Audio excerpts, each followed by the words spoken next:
gue nggak ada powerbank. Powerbank raksasa. Nah, lumayan lah. Ini lagi sama Okto Baringding, penulis kan, dan komikus juga ya. Penulis komik 5 menit sebelum tayang itu keren banget sih, gue udah baca semuanya. 5 episode ya, 5 buku. Dan lagi mau masuk ke Jack Market, semoga nanti bisa ini ya, bisa dijadiin alih wahana jadi serial di Netflix OTT. Amin. Lagi ya, ketemunya malah jauh-jauh di Akihabara di Jepang. lagi dalam rangka apa? Lagi jalan-jalan. Ini ya, kayak sabbatical gitu ya, healing. Iya.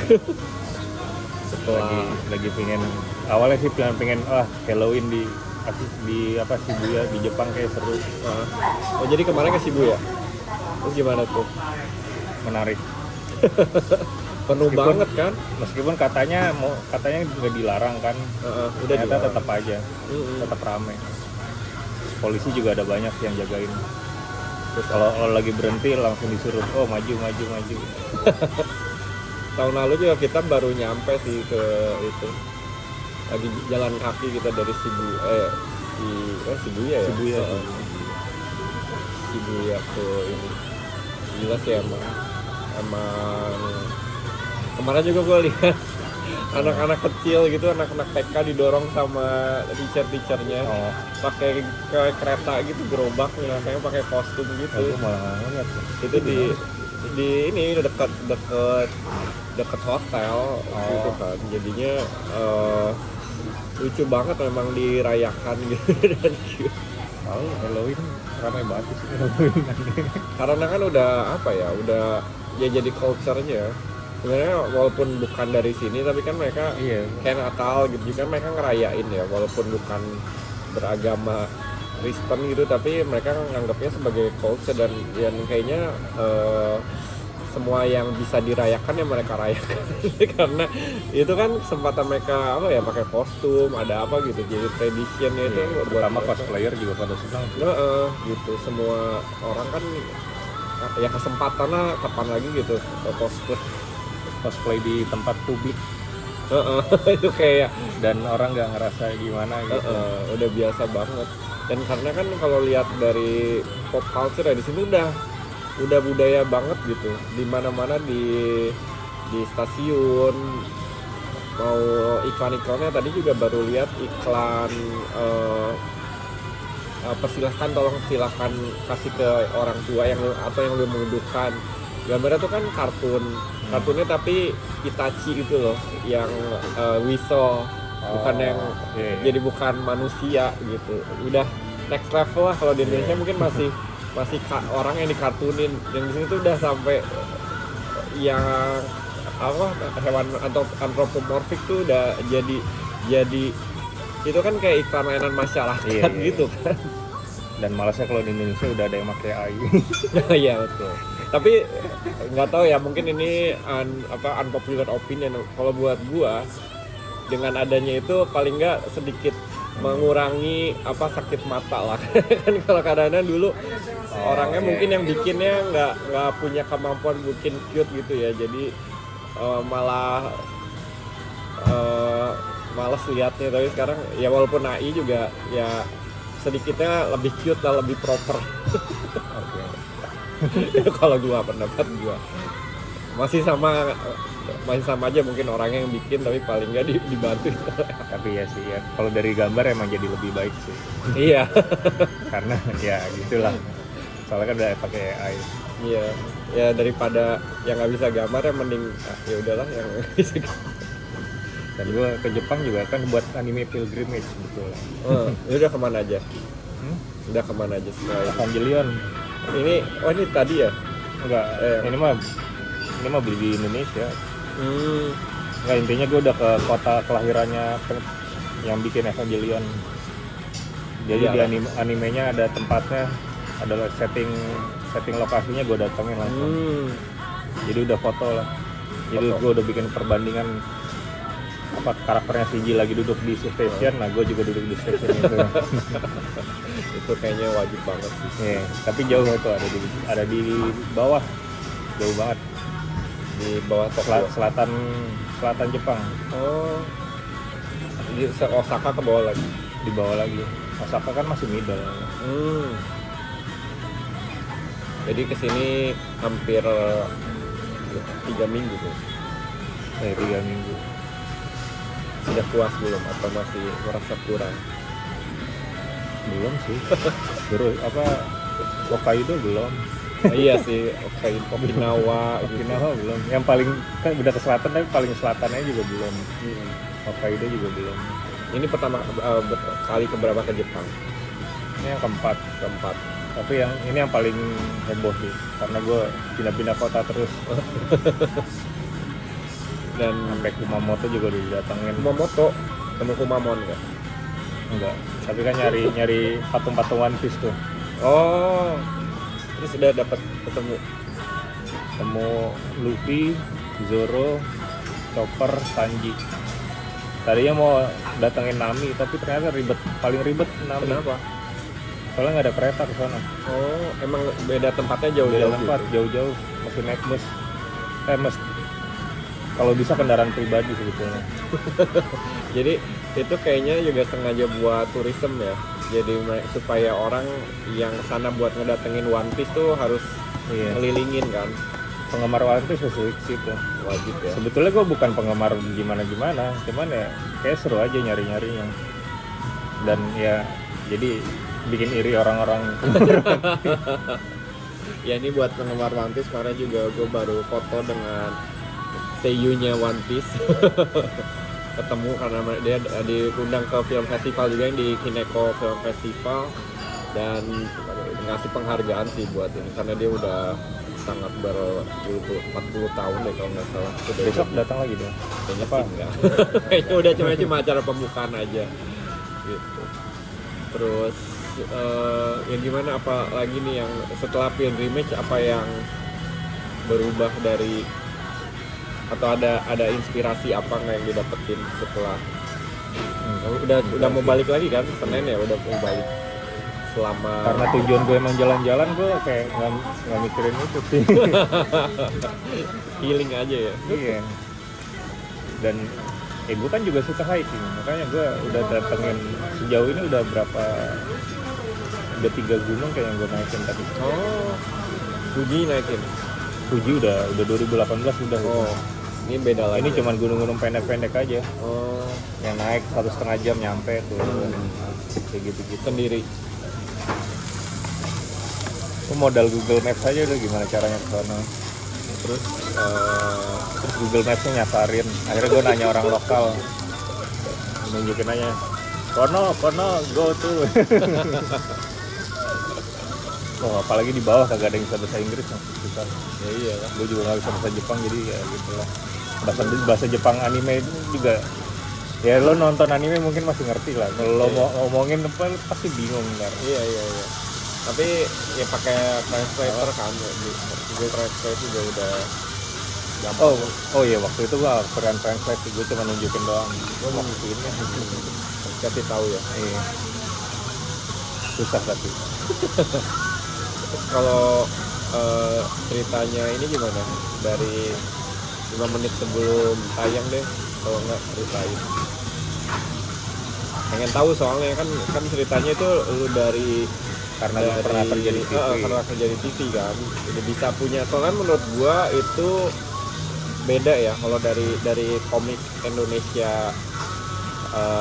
yang sekarang, walaupun sekarang lagi heboh tidak ada industri komik. Nah, itu gue nggak tahu. Gue nggak tahu. Kita nggak bahas itu, udah bahas ini. Nggak, maksudnya gue juga lagi nggak. Medsos juga cuman seret-seret jadi gue nggak tahu apa-apa. Iya. Tapi kalau misalnya dari komik-komik lainnya yang buat gua sih ini fresh banget sih, karena kan kalau di Jepang kayak udah biasa ya, komik based on profesi kan. Kalau di Indonesia Kayaknya sih itu emang masih yang pertama sih kayaknya. Ya, pertama di Indonesia. Iya pertama. Sekarang sih udah ada, cuman entah kenapa orang suka ngomong kayak pionirnya 5 menit sih emang. Ya keuntungannya karena gue pernah kerja di TV itu. Dan seberapa banyak itu yang ceritanya dari pengalaman pribadi? Hampir semua. Gue ya nggak mungkin semua lah.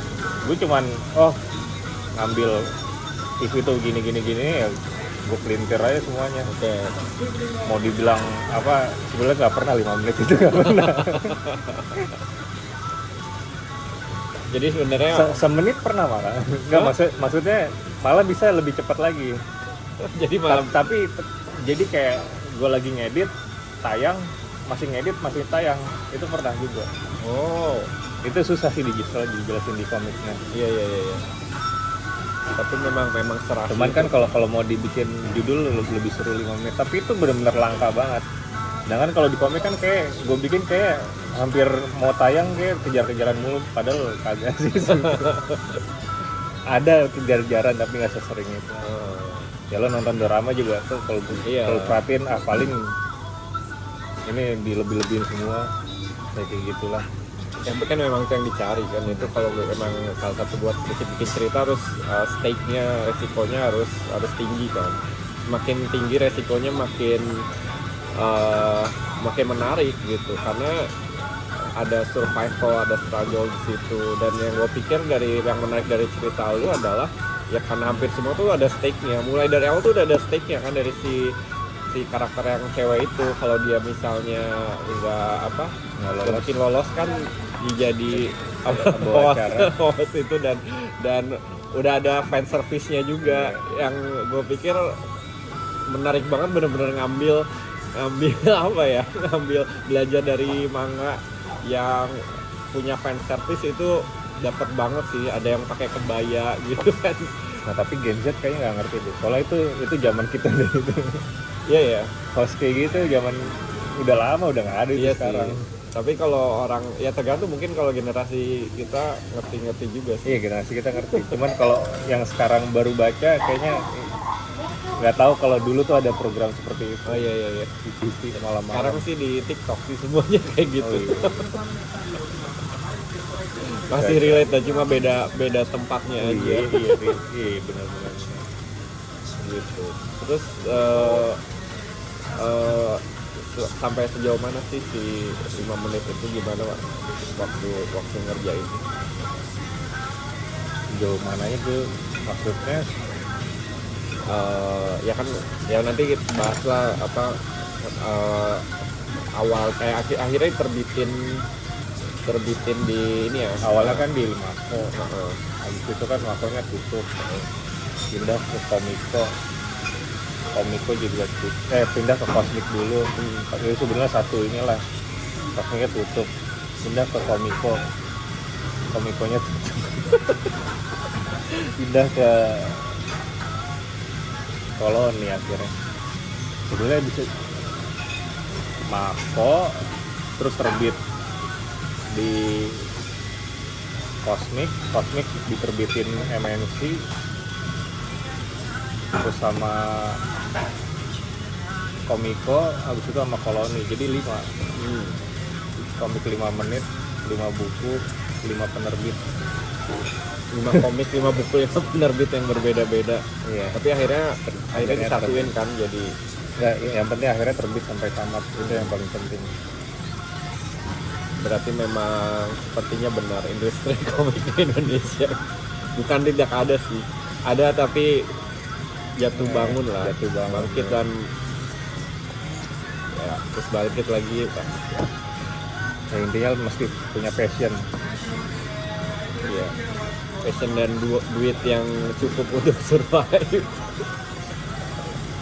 Ya paling nggak gue masih hidup aja. Iya ya, masih ada nih sekarang sampai sekarang, bisa ke Jepang juga. Bisa ke Jepang juga. Malah ke Jepangnya dibayarin orang pemerintah Jepang lagi dulu kan. Dulu Ya kan menama gawa. Oh iya. Dibayarin gua kesini pertama kali ke Jepang. Terus nah dari situ tapi ada kelanjutan lagi nggak sih di Jepang? Nggak ada, belum ada penerbitan di Jepang yang itu. Nggak ada, kayaknya itu cuman ini doang. emang cuma kasih penghargaan. Yang lain juga kayaknya ya ada sih yang diterbitin di Jepang, tapi itu juga kayak yang gold itu juga nggak semua.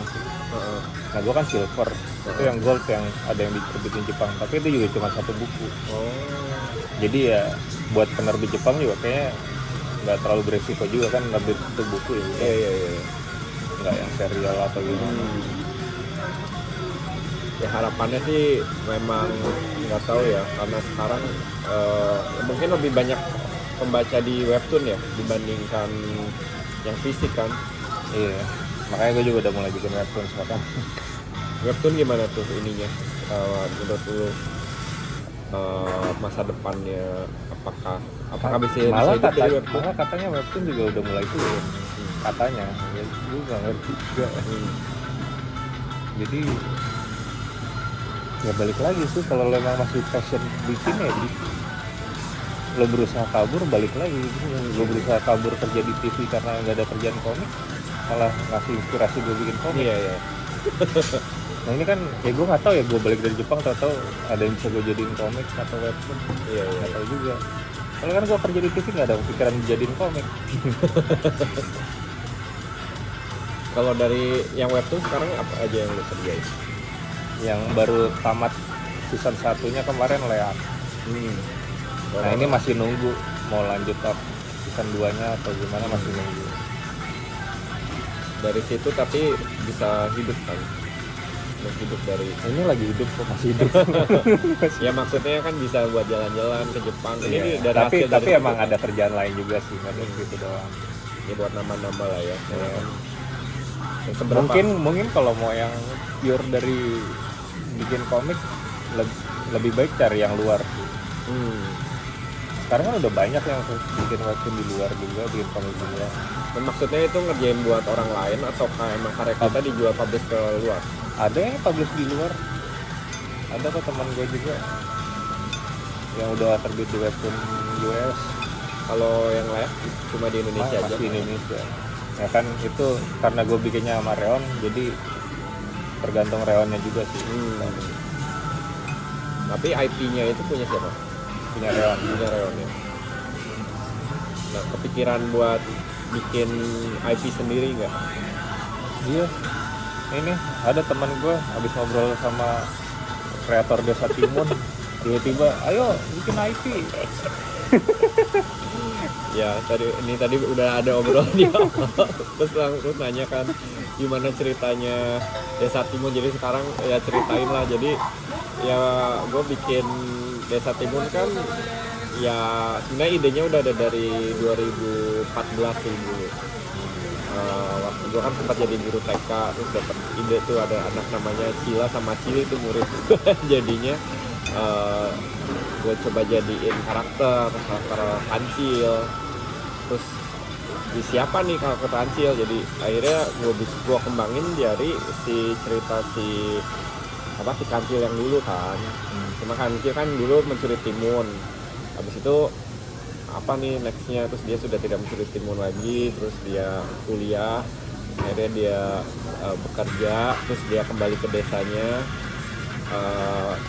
bercocok tanam, membangun UMKM dan semuanya. Akhirnya desanya jadi penuh dengan timun, jadinya namanya Desa Timun. Terus dia nikah, punya anak, nah anaknya itu namanya jadi Timun, Cila Cilo. Ya gitu. Jadi akhirnya ya nah terus kenapa tadinya sih cuma bikin itu aja ya, tadinya cuma pengen mau bikin karakter atau komik atau buku anak malah. Karena gue suka banget sama konsep yang village gitu. Ada buku anak yang gue suka banget namanya BC Town, kalau tahu, yang bikin namanya Richard Carey. Itu ceritanya tentang ada keluarga kucing gitu, kota lah, kayak kota tapi ada penduduknya itu semua binatang.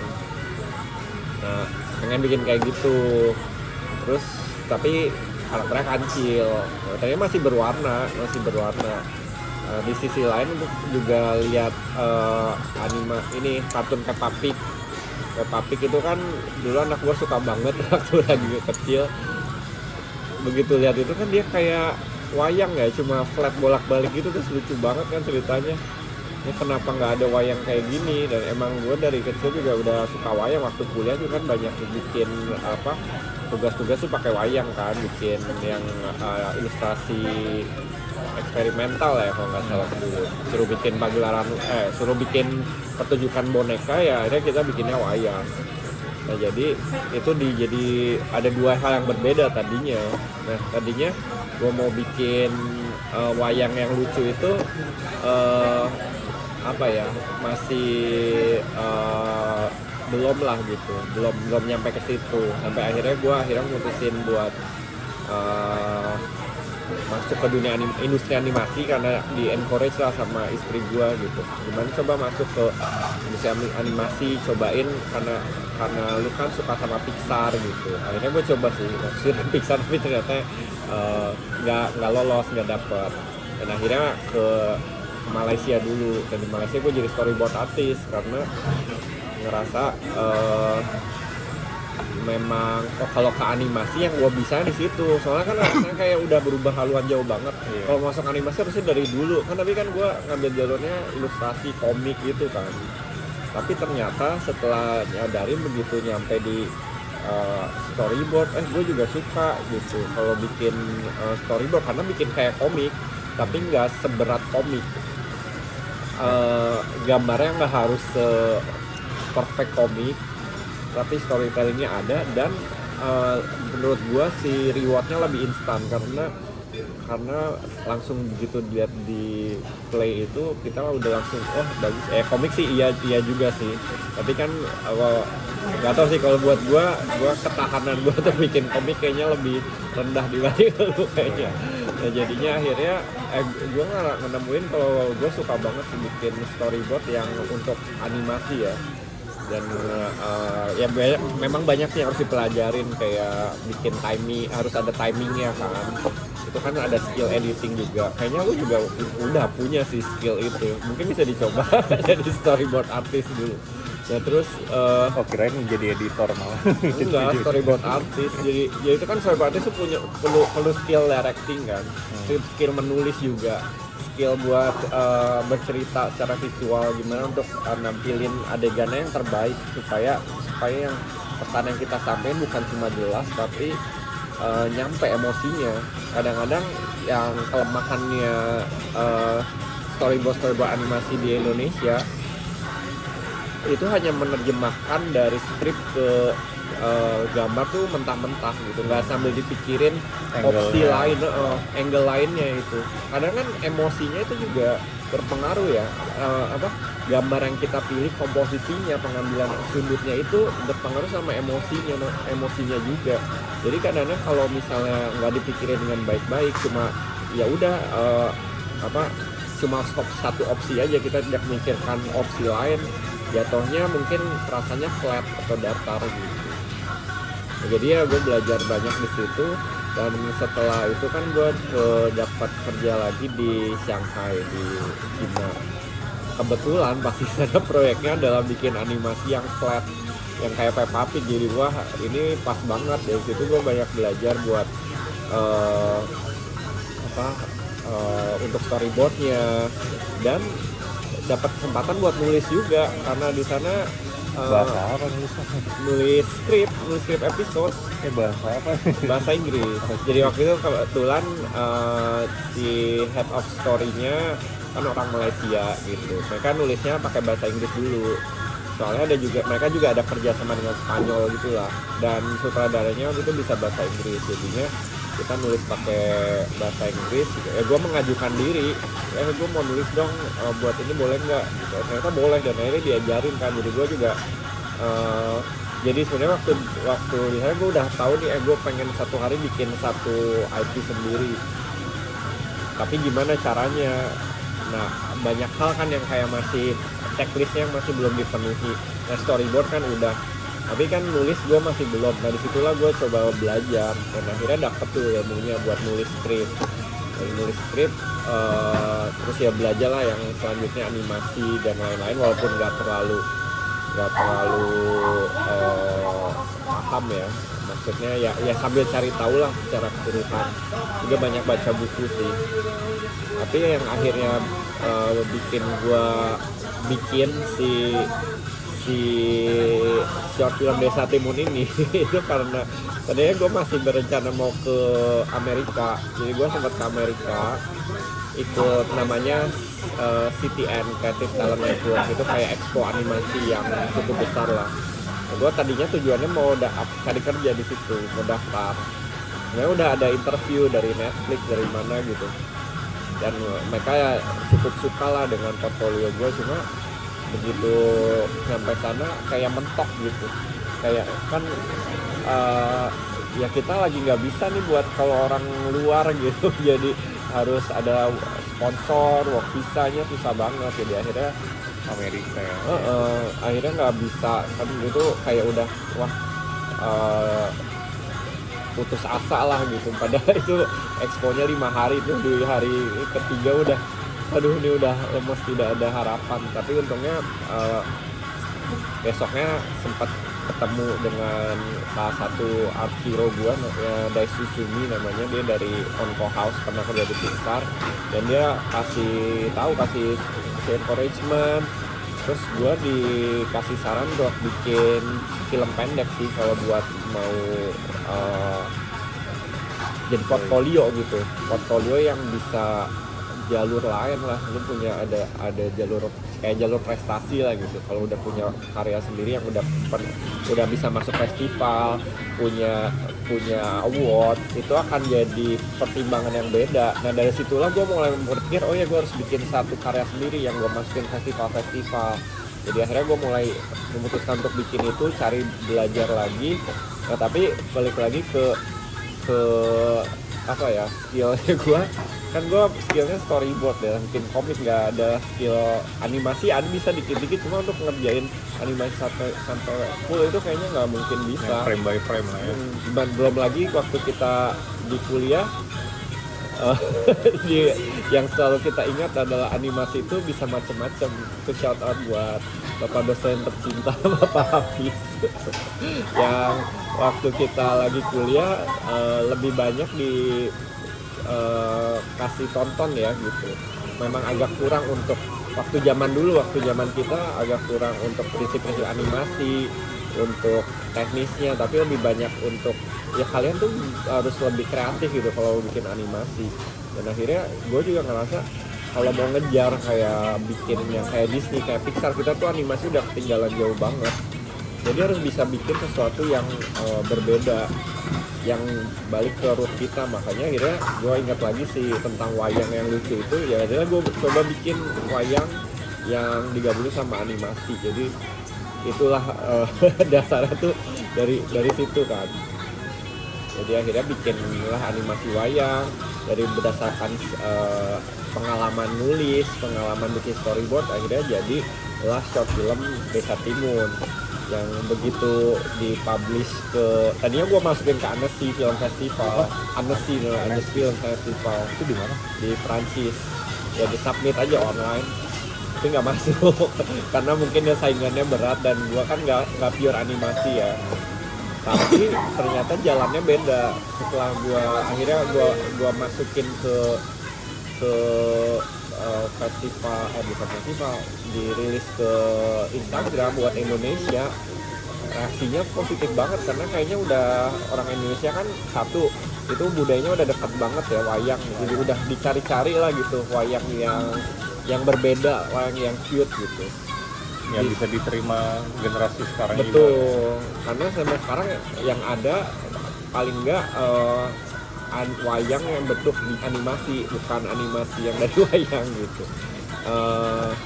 Jadi akhirnya, dan juga karena IP lokal sekarang juga masih jarang banget kan. Jadi begitu ada, sebenarnya tuh orang Indonesia sangat mencari-cari sih IP lokal. Asalkan ada yang bagus, berkualitas, dan punya identitas yang bagus, yang ceritanya bagus, karakternya punya appeal, itu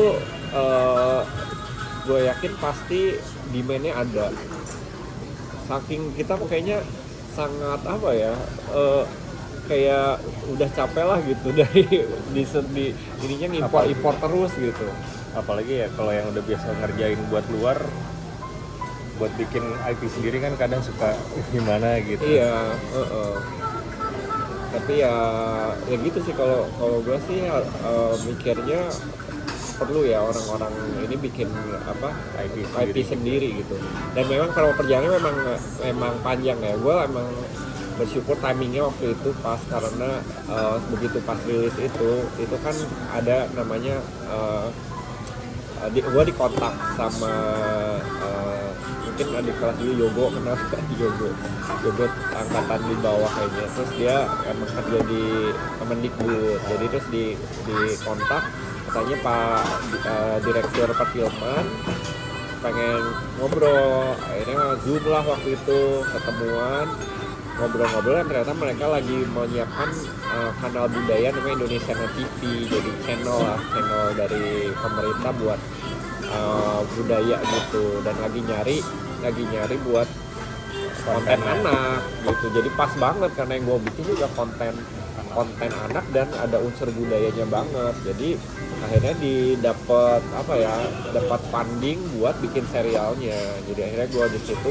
bisa bikin serial dan bisa mengembangkan lebih lagi. Itu sih kayaknya menurut gue salah satu poin pentingnya juga ya, harus ada paling nggak dukungan lah, ada support yang bisa supaya si kreatornya itu bisa ngedevelop si IP-nya itu. Memang sih harus ada basicnya dulu, modalnya dulu, tapi nggak harus sampai jadi besar lah. Paling nggak kalau bisa bikin pilot, kalau misalnya bisa bikin satu dari entah itu komik ya, yang itu kan modalnya nggak gede kan. Tapi kalau memang akhirnya mau dijadiin yang panjang atau dibikin jadi serial, entah itu komik atau animasi, kan tentu perlu ada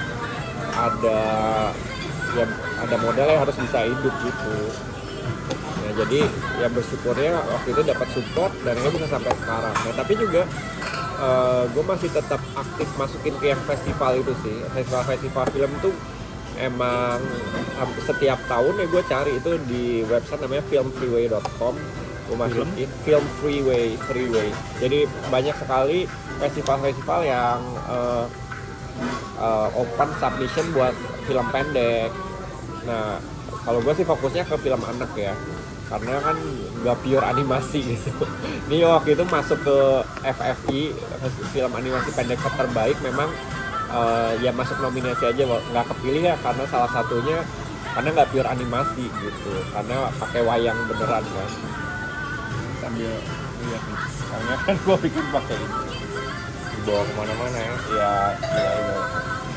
Jadi akhirnya ya ini nanti ceritanya beda lagi ya, untuk bisa lebih banyak orang bisa menganimasi, dan juga supaya si culture ini, wayang tuh masih bisa tetap hidup gitu, bisa dipakai bukan cuma oleh dalang-dalang yang tradisi yang gue pikir tetap harus ada, tapi harus lebih dekat lagi nih sama generasi sekarang. Harus kita injeksi dengan pop culture, karena kalau enggak ini nggak bisa hidup.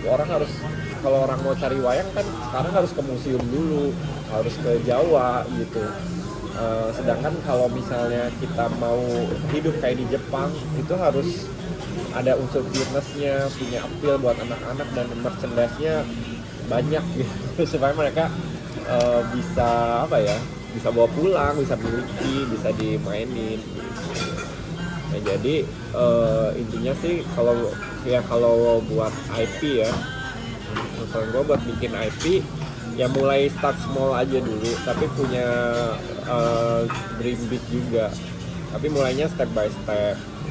Dan memang nggak gampang sih buat develop ini, harus IP kita ini nggak apa-apa nih, nggak apa-apa.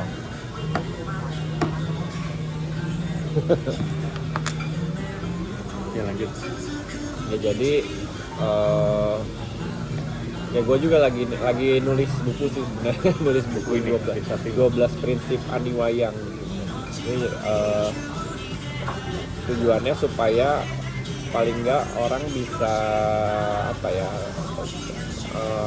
ada hal yang harus diperhatikan ya. Jadi tips-tipsnya lah, terutama kalau mulai menyiapin IP. Tapi yang gue harapin bisa diaplikasikan buat apa aja ya, bukan cuma buat animasi wayang, tapi bisa buat komik, buat karakter-karakter lainnya. Kalau yang gue selalu inget sih ini quotes-nya adalah sedikit lebih beda jauh lebih baik daripada sedikit lebih baik. Sedikit lebih beda jauh lebih baik daripada sedikit lebih baik. Jadi kalau lu bikin misalnya komik gitu, komiknya lu sama misalnya komik terbaik apa sekarang One Piece, mirip One Piece tapi sedikit lebih baik menurut lu. Tapi One Piece sudah segitu besar ya, yang harus kita bikin ya komik yang berbeda sama sekali gitu, yang jadi orang begitu lihat langsung inget. Kayak sekarang kan ya kayak animasi gitu kan semua udah banyak banget ya, apalagi mau ngalahin Pixar, Disney udah susah lah ya. Apalagi sekarang kalau kita mau bikin kayak Pixar udah gampang, tinggal ngetik aja udah bisa bikin kan. Tapi udah jadi standar gitu. Nah gimana caranya bikin yang berbeda? Itu bisa macam-macam sih, bisa dari ceritanya, dari visualnya gitu ya. jadi chopstick.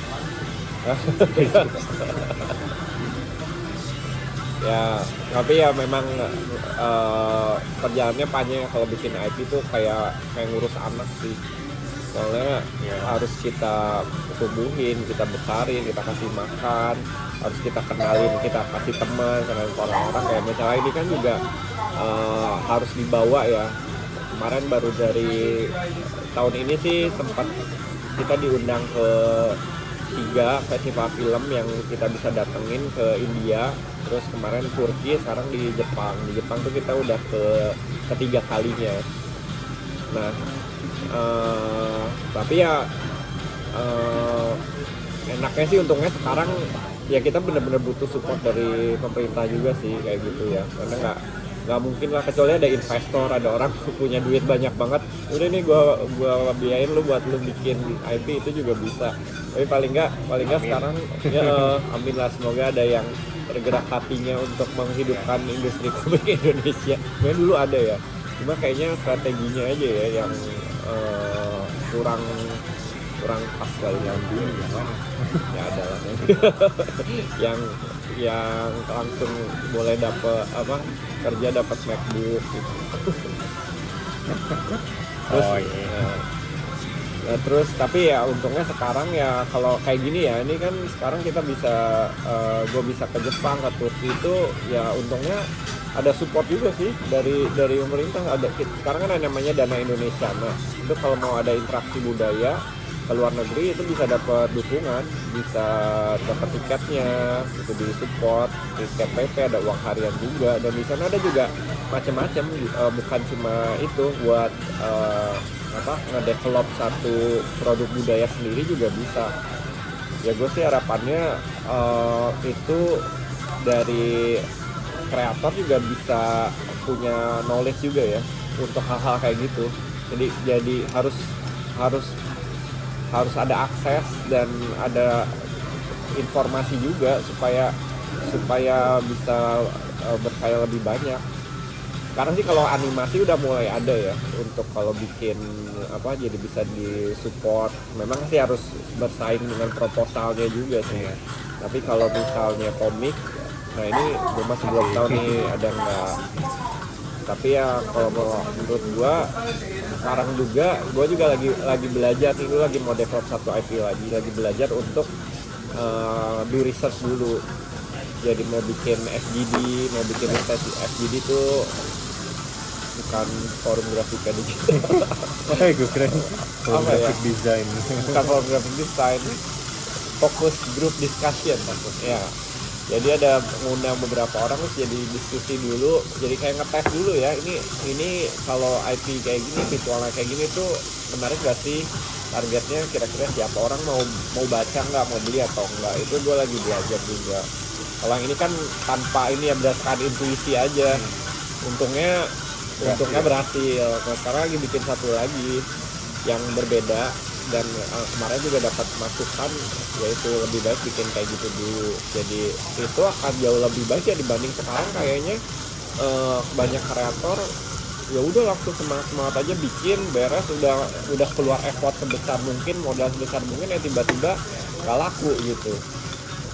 Mungkin ya salah satunya karena kurang riset di awalnya juga gitu. Mungkin juga bisa saling minta masukan juga dengan yang udah mungkin yang IP-nya udah berhasil, udah kayak misalnya ada Bali, tahu ada YouTube di YouTube anak di Indonesia yang udah puluhan juta ya subscriber, itu Balita. Itu juga kemarin senang banget sih bisa ketemu waktu di Jogja ada acara gitu. Nah itu jadi gue banyak tanya, cari tahu gimana sih ya kalau buat ini masuk ke YouTube buat anak-anak gimana sampai bisa sukses itu. Jadi kita perlu rajin juga sih, banyak belajar, banyak cari tahu dari kreator yang udah yang bisa dibilang sukses gitu, kita pelajarin. Gak tau sih kalau komik Sweta ya kita banyak, memang belum tentu Sweta itu namanya udah besar. iya, tapi belum tentu bisa berlaku untuk semua orang sih. Tapi enggak, kita bisa tahu lah, kita bisa ambil apa sih yang bisa kita pelajari. Kayak Sweta kan dia paling rajin yang gue pelajarin ya, waktu terakhir ketemu Sweta, aktif di sosial medianya, ngebangun komunitas. Iya, itu dia yang rada susah. Nah itu dari situ. Memang kalau misalnya dari kitanya mungkin kurang buat di situ, ya kita perlu kolaborasi juga sih dengan orang yang mungkin punya kapasitas itu, bisa ngebantuin kita yang lebih mungkin buat ngebangun komunitasnya. Dan yang bisa jualannya juga, Iya, kan, itu yang paling penting. Itu penting banget, apalagi kalau mau bikin IP ya, harus ada orang yang bisa jualan sih. Kalau bisa nanti ketemu orang yang punya passion yang sama, tapi juga skill setnya beda kan, kayak One Piece kan, nakama itu masing-masing punya kekuatannya sendiri. Kalau si Luffy bego gitu, dia si Zoro buta arah, tapi Nami sangat tahu gitu, dengan begitu membaca peta sekali udah bisa hafal. Nah ya kadang-kadang kreator juga gitu sih, banyak yang suka mungkin one man show tapi nggak tahu sebenarnya harus ngapain. Sebenarnya nggak susah sih, asal memang harus mau rajin ketemu orang, networking, paling nggak belajar. Kita kadang-kadang kalau ikut event gitu ya ketemu ngobrol, siapa tahu tiba-tiba ada yang orang yang suka sama karya kita, tapi dia ternyata bisa punya skill set yang kita butuhin. Nah itu tuh kadang-kadang bisa dari situ loh, bisa dari fans yang emang suka tapi dia punya sesuatu yang bisa dikontribusi gitu. Nah itu makanya ya jadi kreator ya jangan di rumah aja, harus rajin ikut event kayak gitu juga sih, networking. Ya networking intinya. Yaudah, jadi ntar kalau dari sini ada yang bisa siap. Ini kan ini ketemu. Nah ini salah satunya gue juga pengen ini ya, kenapa gue mau bikin ini awal-awal ini, semoga masih jalan ya, cek dulu masih, supaya bisa ngasih ilmu lah, pengen sharing ilmu juga buat yang lain yang pengen mau bikin IP, berkarya lah. Nanti ya gue pengen aktifin si YouTube ini tuh buat ngasih ilmu-ilmu gitu. mantap sekali. Ini jangan-jangan jadi video pertama bukan kan? Nggak tahu. Sebenarnya waktu itu udah ada satu video, akhirnya belum diupload. Mungkin jadi video pertama ya. Kita lihat saja. Di Jepang nih, pertamanya di Jepang. Biar ntar bisa balik lagi ke sini. Iya. Video keberapanya 50-nya shooting video di Jepang lagi. Pasti ke sini tahun depan karena gua kan ke Osaka Expo. Itu pasti ke sini. Kan di Osaka. Kalau mau ke sini lagi. Wah, ya bareng ya bisa lah. Kalau kayaknya bakal rutin sih kalau ke Kineko, akan setiap tahun. Rencananya sih pengennya tahun depan itu akan gue pengen bikin pagelaran wayang live di Kineko Film Festival. Mudah-mudahan bisa ngebawa lebih banyak lagi animasi anak atau film-film anak dari Indonesia. Dan soalnya kalau ada banyak tuh mereka bisa ada negara tema gitu loh. Kalau tahun ini negara temanya Ukraina karena lagi temanya tentang peace, tentang kan lagi perang ya. Jadi sekarang temanya itu. Jadi mudah-mudahan kalau tahun depan itu bisa ngebawa banyak film-film anak dari Indonesia. Siapa tahu bisa temanya Indonesia, jadi kita bisa Yaudah gue bikin deh ntar bikin film anak. sip. Ya mau bikin film anak bikin. Tapi gimana caranya? Oh pakai ini juga ya, wayang juga ya? Boleh. Jangan sebenarnya nanti lah kita belajar. Bisa juga cari animator atau ya, tapi kalau yang penting kalau bikin cerita kan bisa juga dari cerita apapun. Tapi dulu kuliah gue sebetulnya multimedia sih. Iya. Nanti besok lihat ke di Kinekonya. Mau ke Kineko. Jadi akan ada banyak banget sih yang ya animasinya tuh nggak mainstream lah. Malah jarang itu yang 3D, yang kayak biasa. Yang anime gitu. Juga bukan anime lah ya. Yang akan feature film tuh ada Toto-chan, Toto-chan udah nonton. Gimana? Bagus lah. Nah itu tuh apalagi udah pernah baca buku. Itu gua suka banget. Sebetulnya gua kaget sih itu. Ya, seingat gua baca tulisannya penulisnya dia nggak mau dialih wahana jadi film apa. Film lo kok ada film animasinya. Udah kayaknya mungkin penerusnya kali itu. Mungkin ya. Tapi bagus lah itu. Tapi bagus. Cuman ya sejujurnya sempat kaget aja belum. Soalnya nggak tahu ingatan gue salah apa nggak ya. Gue ingat banget dia bilang nggak mau dialih wahana kan. Udah sempat nolak berapa ini. Mungkin berapa tawaran ya. Tapi bagus kok jadi. Bagus ya. Masih nangis sih gue waktu baca bukunya, nangis kemarin juga nangis, terutama waktu bagian apa ya, kamu anak baik gitu. Mantap ya. Ya nanti kita tunggu film anak dari Jadi komik anak dulu kali. Komik anak dulu. Ya komik anak itu memang lagi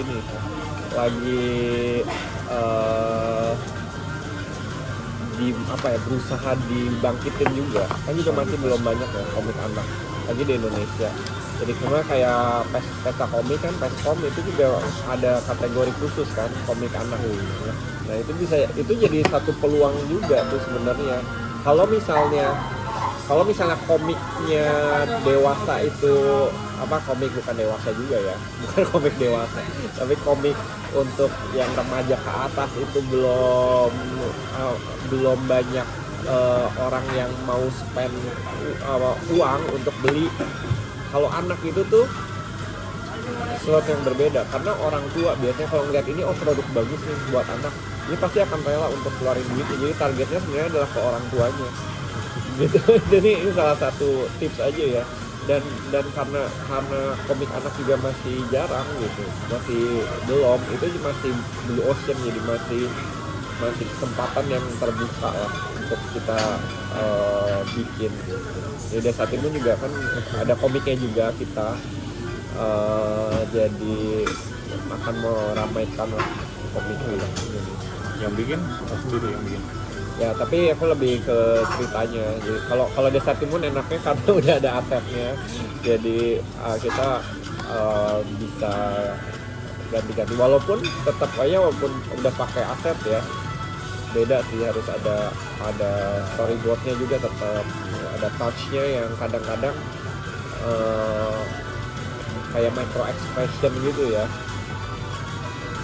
Tapi ya itu kita harus bisa crack itu tuh, gimana caranya buat bisa bikin komik tapi bikin simple, kontennya bisa semakin banyak, semakin sering itu juga salah satu kunci supaya kita bisa makin supaya orang juga tahu oh ini masih jalan. Betul. Harus rutin, konsisten kan. Kalau kayak bikin YouTube itu kan salah satu kuncinya ada konsistensi ya, dan semakin rutin. Nah jadi ini juga gue belajar dari yang youtuber kalau mau bikin YouTube yang cepat naik, bikin yang emang lu mau kerjain, dan nggak harus yang sampai perfect banget. Itu kadang-kadang ini juga ya, kelemahan gue ya. Kemarin sempat bikin satu Zoom ngobrol-ngobrol juga sama Rianti Hidayat itu, belum ke-upload. Ternyata udah di-prepare kayak gini. Gara-gara aduh, ini kayaknya harus ditambahin foto padahal ini. kontennya bagus gua rasa. Iya, lumayan. Kan dia kerja di Jepang. Iya, dia kerja di Jepang, nanti moga-moga itu di-upload dulu.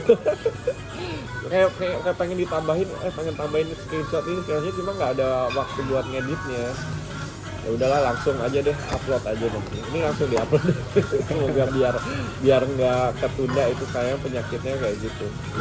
Jadi ya supaya kalau kreator ya konsisten bikin karya yang kita bisa ya effortnya yang cukup oke, nggak sampai harus kita banting tulang gimana. Yang penting konsisten dan rutin. Nanti kalau bikin IP ya terutama eksistensi itu gitu, kita ada di mana-mana, sering muncul, ada di TikTok misalnya, ada di Instagram, ada di YouTube, itu kan orang jadi sadar ya. Emang itu harus dibangun, harus ditumbuhin, bukan nggak bisa langsung instan. Ya, kayaknya gitu aja, kita mau jalan-jalan soalnya lihat-lihat ke Akihabara. Dan gue juga nggak enak tadi terus udah ngeliatin gitu. Nggak apa-apa, yang penting udah bayar. Oke, dadah.